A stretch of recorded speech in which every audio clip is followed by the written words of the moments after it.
Kazuma was an ugly, disgusting gamer who always played games instead of paying attention to his class one day. While heading home, he spots a girl from his school who is about to be hit by a truck. But he saves her life by pushing her to the other side and getting hit instead. Up in an afterlife, a goddess named Aqua informs him that he passed away. He asks her about the girl, and the goddess tells him that she is fine, which causes Kazuma to realize that his death was not in vain. However, the goddess makes fun of him by revealing that his death was not because of the truck, but because of shock, as he believed that he was about to be hit. Kills people for fun. Kazuma doesn't like this idea and believes he will be killed there too. However, the goddess reveals that she will grant him one wish, and this can be anything, including a powerful weapon or a tremendous talent. Kazuma hears this and picks Aqua to go along with him, believing that her powers will come in handy for him in another world. Aqua doesn't like this and tells him to take back his wish, but the goddess of light comes in and accepts his wish before telling him that it has to defeat the Devil King. Otherwise, Aqua will not return to this world as a goddess. She also tells him that if he is able to defeat the Devil King, she will fulfill his desire, which is a gift from the god in the new world. He defeats some of the demon lord generals who threaten to destroy the peace of this world. He is not alone, as he has some help too in the form of his companion. A dream. Then Kazuma wakes up and heads to near window. He tries to act like a cool dude, but his companions make fun of him. Then head to the Adventurer Guild, where they are about to receive a grand prize for saving the Crimson Demon Village from the Devil King's generals. Aqua calls for celebration and tells the lady of the Adventure Guild to bring as much wine as she can because they want to celebrate their success with all the adventurers. However, to their shock, Zuma gets mad and leaves the room. The girls follow him and ask him about it. At first, he hesitates to tell them, but then reveals that he wants to become a monk. He explains that had some chances in the past to finally become a man and lose his virginity, and he informs his companion that he will change his job as an adventurer and become a monk. Aqua tries to change his mind with some words of wisdom, but it adds more fuel to fire and makes Kazuma more angry, who gets up and runs away from the Adventure Guild. But he takes a map of the monk city from La Latina, and before leaving the Adventurers Guild, he informs her that he has a huge crush on her and he wants to clap her so many times with this. He heads towards the monk city and his companions also join him on the way. Megumin has a flashback to her past where she used her explosion magic for the first time. She says Kazuma was the only one who appreciated her magic, and she believes he is the kindest man alive. Just then, Kazuma argues with Aqua and makes fun of her by saying that despite being a goddess, she does not have the power to destroy this mountain. Megumin tries to stop them, but Kazuma also makes fun of her. Hearing this, Megumin gets angry and quickly destroys the mountain with her explosion magic, but she didn't realize this was the mountain where they were about to sleep at night. The girls appoint Kazuma to look after them, saying that he has greater enemy protection sense, and the foresight for Zuma doesn't mind this. She reveals that the explosion in magic she showed him has only a score of 120 points, which is great for a magic user, but she will surpass her limits. Kazuma thanks her for always sticking with him and helping him in his adventures. He believes the moments he spent with him were the best of all, and decides to withdraw his decision to become a monk. Megumin appreciates his decision and wishes that things between them could stay the way they are, as she wants to spend this beautiful life with them. Just then, Megumin puts her hand in Kazuma's hand, and Kazuma believes she is about to make a move on him. Kazuma thinks his dreams of losing his virginity and becoming a man are coming true, and decides to kiss Megumin. But to a shock, Megumin goes to sleep the next day as they headed to their new destination. They spotted an elf girl on the way who was very badly injured. Aqua tries to help her with her healing magic, but Kazuma stops her and reveals that this girl is a monster in disguise. He explains that they're called Tranquility Girls, a dangerous type of creature that evokes an intense protective instinct in passing travelers and maintaining a reassuring smile or cute cry, and then suck out their essence by trapping them into their rooms.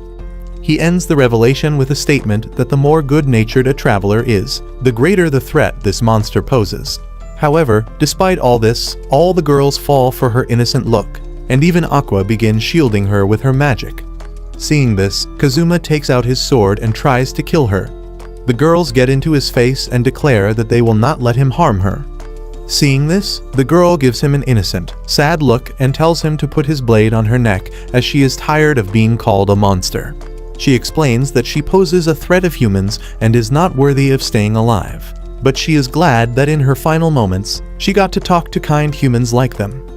She ends her statement by saying that if she is ever reborn again, she wishes not to become a monster. Hearing this, Kazuma can't believe how kind this girl is.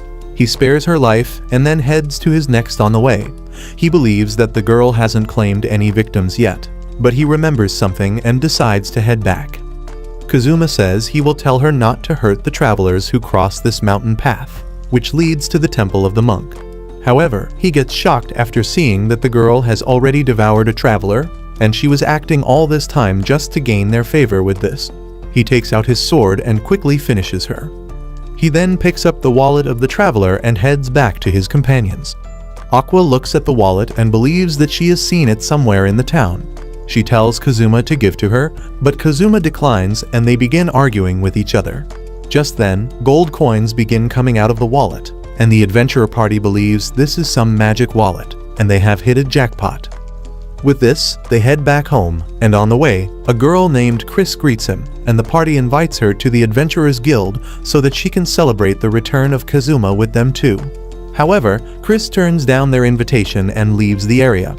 After that, Megumin tells Kazuma to buy a rod for himself, and he quickly agrees, but gets shocked after realizing that someone has stolen his magic wallet. With this, he reaches home and vows that he will not leave again, believing that loser like him does not deserve happiness in this world. Just then, someone knocks on their door and the group believes it must be some enemy. Aqua and Kazuma attack him and try to finish him off, but Latina knocks them out with punches and reveals that he is her butler, Hagen. Hagen gives her a royal letter and Latina gets shocked after seeing Kazuma asks her about it, but she hesitates to reveal it. Hearing this, Kazuma gets mad and knocks her. Kazuma then opens the letter and, reading it, reveals that the first princess, Iris, has invited him to a dinner because she wants to hear his heroic tales personally of defeating many of the Devil King's generals. Latina tries to stop him and reveals that if something goes wrong, he will be killed at the hands of the first princess. But Aqua, Megumin, and Kazuma decide to head to the royal capital and the one invited them was first Princess Iris, so one wrong move and their head could cut down, so Darkness wore the maid dress as a punishment for hiding. But she was still insisting on ditching the idea of having dinner with Princess, but Kazuma doesn't want to hear anything else. Then yes, master, that made her weird side run wild as she likes to get torture, but for the business at hand, they goes out to finish a trade. Before the princess gets here, they goes to Liz's shop and saw the final product, lighters. So in this era, lighters were sure to be hit and Megumin, but instead of publicity, she was pulling out party tricks and the public were throwing money to keep the show going, so Voner got pissed off that she's a numbskull, so Liz got out and told others about lighters, so the sale started to bomb out, which makes Voner happy, but he still reminds him of the 300 million, but it will take a while and Darkness was holding on to Aqua to stop her party tricks. And then Kazuma was all set to make an impression on Princess Iris. But the ladies weren't as promising yet. Darkness looked far gorgeous on this day and took the girls for a makeover, but the dress was too loose for Aqua.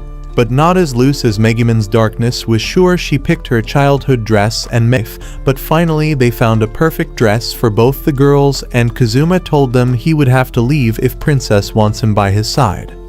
So be prepared for goodbye delusion 100%, cause Z was mesmerized by the normal lowly princess in front of him, and their Aqua introduced herself with him and also gets into it. That made their first impression, a lasting impression. Their Iris tells Kazuma to look down, because he is a commoner and cannot look at royalty, but her orders Kazuma called Princess out with head held high. He thought like, wow, nice princess, elegant behavior, and would ask curiously about their adventure, but all of it was of imagination, and their Aqua puts together a sand sketch and Iris liked it very much, so she asked for them to start the dinner. Their princess was curious about how Kazuma beat their hero Mitsuji. So Kazuma put together a nonsense story to make them believe Iris got excited and hurt Kazuma from the rumors, and his power Kazuma was acting like a big shot, so Iris was wondering what kind of job he did before becoming an adventurer. Kazuma instantly thought of a story that he defended his home and honed his skill, and there was a demand that Kazuma makes a contract. But it was a simple white lie. It was hard to believe story, so Claire wants to check out Kazuma's adventurer card. It was sure to spill it.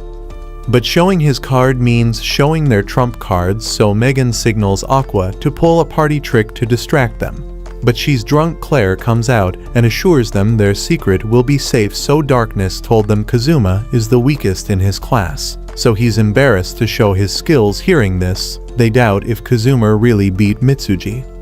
But Kazuma can't tell how he used steel to beat Mitsu, so Iris didn't believe that Kazuma could beat their hero, so she thought Kazuma was lying. She finds Mitsuji very handsome, so she can't believe he would lose now. That was a pure insult, so Claw picked her sword to punish Kazuma for raising his voice. But their Darkness asked for forgiveness and asked to overlook it. Seeing her, Iris lets it slide and wanted to hear their story of adventure. But she orders to kick Kazuma out of here because he's lying. At least Kazuma got out with his life. But Megumin didn't like her insulting Kazuma. She looked like she could use her magic, but she didn't because it would cause problems for Darkness. Looking at her, Darkness asked Iris to apologize to Kazuma because Kazuma never lies about anything. Iris still couldn't accept it, so Darkness had to slap her out. She was willing to pay the price, but she advised Iris to never behave and laugh at anyone's achievement. She's like a big sister to her, so Kazuma agreed to show them his way. But Iris doesn't care anymore, so Darkness steps aside from there on, and Kazuma made up his mind to show how he beat Mitsuji. He used the steel from the start on Claw, but he didn't get the sword, but instead he steals panties. Well, that was enough to make them believe, and Claw even apologized for doubting them.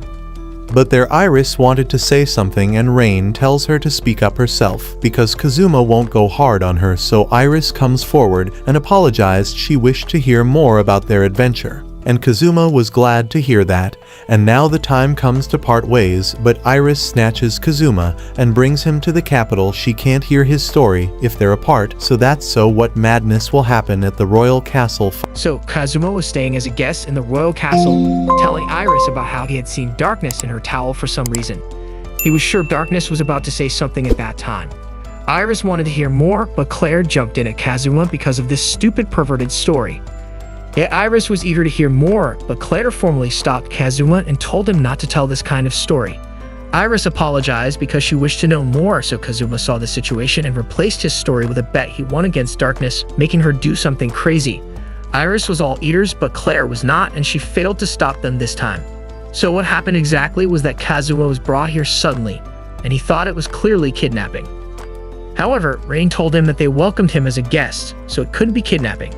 Princess Iris, who's always obedient, acted like this for the first time, so Rain asked Kazuma to entertain her for a bit because she rarely made a demand for herself. Seeing that, Iris said she just wanted a few days to listen to adventuring stories. That was a cute request from a lonely girl, so Kazuma accepted it, and that's how things ended up here. She was interested in many things such as the school festival, so Kazuma told her to open a school if she liked it. But then the Devil King's army tried to invade the capital, and the situation became clear why Iris couldn't ask for her own wishes. After the demon invaders were subdued, Iris told Kazuma he could go back now, given the situation in the capital. That's true. Kazuma is not an overpowered hero, and besides, those goofballs should be worried about him. So he chose to return, but Iris wished to listen more about his adventuring stories, and Kazuma promised to tell her the next time they met. Kazuma, being this sweet, reminded her of her own older brother, so she wanted Kazuma to stay for a bit longer. However, Iris knew she couldn't make selfish requests, so Kazuma got his hopes up because Iris compared him to her elder brother. His fetish kicked in at this moment, and he told Iris to call him brother. Iris did it in her princess way, and he changed his mind. So the next morning started with his idiotic cycle that kicks in every now and then. He ordered coffee and let the maid prepare his bed sheets. There Iris came to call him, but in his happiness, he forgot that the maid had just left. Iris got so embarrassed seeing that and stopped calling him brother. He tried to justify it as a misunderstanding, but she ran off.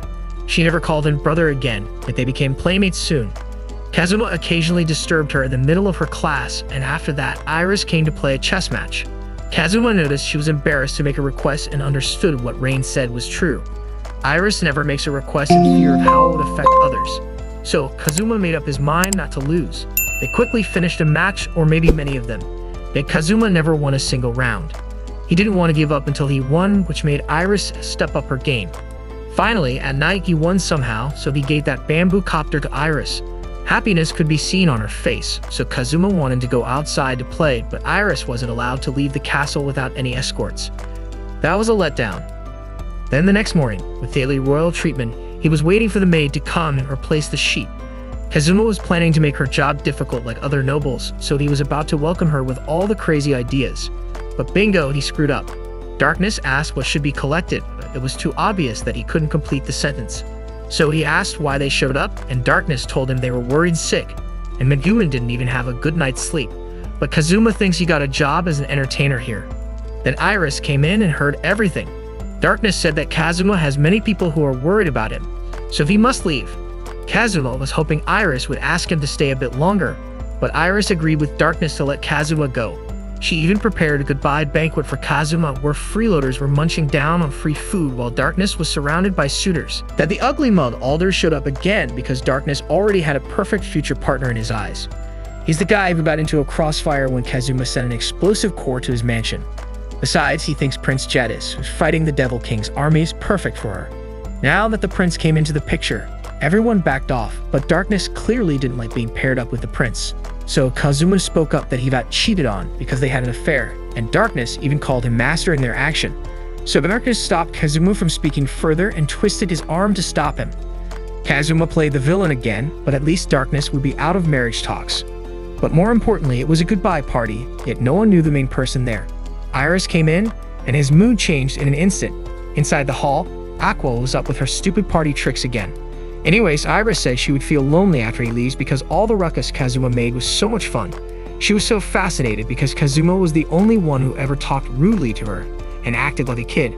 She was just too cute and envied Darkness because she got to enjoy her time with Kazuma like this every day. Kazuma knew after he leaves, Iris would be a sheltered bird again. There, Iris wished to be an adventurer because royals are born with nice magic powers, or maybe she thought she could become a thief. A noble thief that helps the poor and targets evil nobles. Recently, there was a thief just like this who stole from rich, evil nobles and donated it to the poor and orphanages. So Kazuma got a reason to stay here and ran into the hall where he announced that he would catch this noble thief. Hearing this, all those corrupt nobles started to support Kazuma, but he was planning to laze around in the castle. Claire ordered that Kazuma stay at the residence of the likely targets and told the nobles to cooperate. The first in line was the ugly mug Alder. Way to go. Kazuma got the blessings from the goddess of unluck. But Claire ordered him to stay with those nobles who were potentially the next target of that thief. The first on the list was Aldorf. Kazuma really had some screwed up luck, and even Ald wasn't happy to let Kazuma into his house. There, Aqua said to Kazuma that now he's also a troublemaker. Megumin agreed because Kazuma always pointed at them for bringing trouble, but now he couldn't say a word.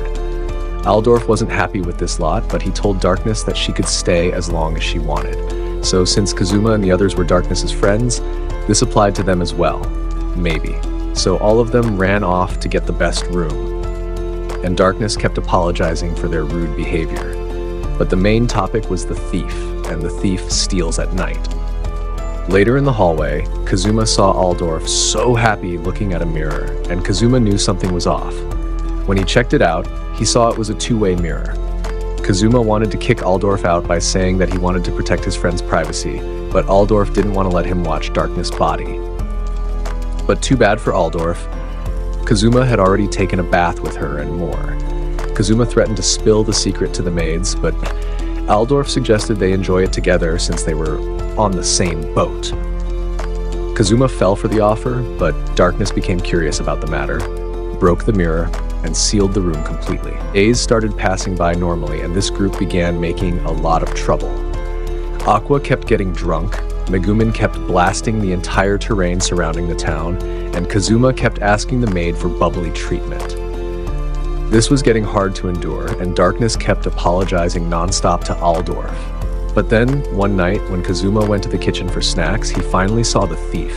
Kazuma used his skills to sneak up on her and jumped on her to catch her, but Kazuma, knowing how flashbacks usually lead to trouble, didn't want to listen. He threatened Chris that the lord of the mansion was a pervert, so if she got caught, something nasty would happen. Chris got scared and decided to tell him some other time. Before leaving, Kazuma asked Chris to tie him up so no one would suspect him. When the others arrived, Kazuma pretended that the thief was too strong for him to handle. Aqua, seeing him in this state, took the chance to apologize for breaking his stuff while he wasn't home. Kazuma wanted to smack her badly, but he stayed calm to get free first. He didn't get mad, so Megumin and Darkness joined in on the fun, getting revenge.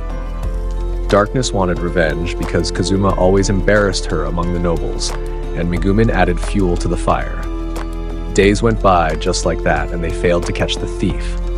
But Kazuma at least found out that the thief was a guy who wore a mask, according to what Claire had said. Claire wanted Kazuma to go back to his home now. On the final day, Kazuma went to shop for souvenirs and confessed to Aqua that he ate the meat a random guy gave her after she healed him. Aqua was mad since she didn't know about this, but just then, Mitsuji dropped by with a ring for Aqua as a gift. It wasn't her size, so instead, Aqua asked for booze. Later that night, Chris returned to tell Kazuma her reason for stealing. Kazuma, thinking she was still the thief, grabbed her again. Chris wanted to explain, but Kazuma had no interest in getting into trouble. After Chris pleaded, Kazuma agreed to at least listen. Chris explained that she was gathering divine treasures known for their power, which could be used by dark-haired people with weird names like Kazuma. Some treasures had the effect of making money, and Kazuma realized she was the one who stole his money-making mallet. Kazuma wanted to know the person behind this, but Chris couldn't reveal her client's identity. Chris wanted to use Kazuma's skills to steal other treasures, but Kazuma had no interest in becoming a criminal. He threatened Chris, saying he would do amusing things to her, and Chris ran off for now. Kazuma wished for a good night's sleep, but luck wasn't on his side. The Devil Army began their attack just then, and officials announced that high-level adventurers should assist the army. Darkness came over to get Kazuma, but the announcement clearly said high-level, and Kazuma thought he was mid-level. Kazuma wasn't listening, so Darkness went to take Aqua and Megumin. But Aqua didn't want to fight, and Megumin wanted to fight the army alone to show her power and make a name for herself. Handling the two was harsh, so Darkness called out to Kazuma. Kazuma realized that if he showed others how strong he was, he might get invited back to the royal castle. So he changed his mind and got ready for a fight. The three of them united to fight, and Aqua, despite her reluctance, had no power alone. So Kazuma dragged her out to fight the Devil Army. This alarm alerted the citizens of the capital that the demon army was approaching, and every high-level adventurer was needed to assist the army. So Kazuma also got on the list, but Bro was under level 30, so the receptionist was unsure about letting Kazuma participate. However, Claire told her that Kazuma had already defeated a demon general, so he was fine to go. Then others started to realize it was the Kazuma, and hearing his own name, Kazuma got on his high horse there. Aqua warned Kazuma that they would pay for taking part in the war, like getting blasted by a bomb or getting killed by following a meathead. But Kazuma silenced her and said he'd show the demon army who they were messing with. That's surely a nice confidence boost, but right after that, he meets Goddess Eris in heaven. So much for his big talk. Even Eris didn't have anything to say. The story goes like this. At first, Aqua was getting beaten by a tiny kobold, so Kazuma saved her and reminded Aqua that she's a goddess. Remembering this, that numbskull lost and ran off to get revenge. Well, she's going to be fine now, and Kazuma got his next kobold target. He followed confidently, but the kobold was also smart and led him to its group, and that's how he got squashed to death. Even Eris seemed annoyed, but then she asked Kazuma not to harass her follower. Kazuma understood she was talking about Chris, but Kazuma said it wasn't his fault. Chris was flat as a surfboard, so it was hard to determine if she was a girl or a boy. But Eris comes from the same category, so Kazuma quickly apologized for his mistake. There, Eris decided to overlook the matter just this once because she had a task for Kazuma for which he wouldn't be rewarded, but she could only give this task to a trustworthy person. With that meeting, Kazuma got his life back and saw unlucky Aqua first. Right after coming back to life, she was making fun of him for dying by kobolds. The war was over, and Eris had told Kazuma to collect divine treasures. Some treasures that Aqua gave to reincarnated persons had gone missing. One has the ability to summon a monster, and another has the ability to switch bodies, and no one other than the reincarnated person could use them. There, Darkness wanted to come in to check on Kazuma, but her fans surrounded her and took her away to talk some more. Then some soldiers brought Megumin back with respect because she handled more than half the army. So Kazuma wondered what the heck happened while he was dead. A soldier told him he was bored by the nonsense a demon commander was spouting about how demons would win, and then Megumin dropped the bombing explosion and took out half the army. Hearing all the praise, she went a little overboard and told them she even has the power to destroy the destroyer.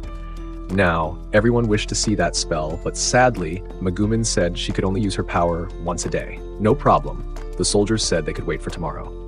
Before she embarrassed herself, Kazuma wanted to leave, but Megumin begged him to take her along, and Kazuma ended up bringing her to the castle. There, Iris came in to check on him and told Kazuma to go to his room to rest. After seeing the room, Megumin understood why Kazuma didn't want to return to Axel. Iris came in again, and Kazuma apologized for not helping much in the war, but Iris was still thankful since he risked his life. The moment was going great, but Megumin told them not to ignore her existence. She felt great power coming from the necklace Iris was wearing, so Iris took it off and showed them. It had something written in a foreign language. It was Japanese. Kazuma understood what it said, so just as Kazuma read it out loud, it started to shine as it activated its effect. When he opened his eyes, Kazuma saw himself. He had switched bodies with Princess Iris. Yet, he wasn't sad to spend time in a beautiful girl's body, but it still felt bad to leave behind his old body. They tried to read the words again to reverse the effect, but nothing happened. So Kazuma remembered Iris had told him about body-switching items that have a time limit, so he told them not to worry. In time, he and Iris would return to normal. In the meantime, Iris wanted to explore the town, but Kazuma couldn't let her go alone. Megumin took the responsibility for Iris, but something was bound to go wrong. Anyways, Kazuma took the role of Iris and did everything wrong to imitate her personality. Claire noticed her change and thought it was all because of Kazuma, so she wanted to deal with him. Mitsurugi dropped in and Claire thanked him for taking part in the battle. She was definitely into this guy. Mitsurugi patted Iris and said it was his duty to save the kingdom and Iris. Iris ordered Claire to execute Mitsurugi for touching her without permission, but just for Claire, Iris showed mercy and told Mitsurugi to get lost. Iris then asked Claire where Darkness was, as she wanted to express her gratitude. But right now she was in the bath, and hearing this, Iris said she wanted to help wash her back to express her gratitude. However, it was not right for Royal Punch Iris won't forget for her entire life, all thanks to Megumin.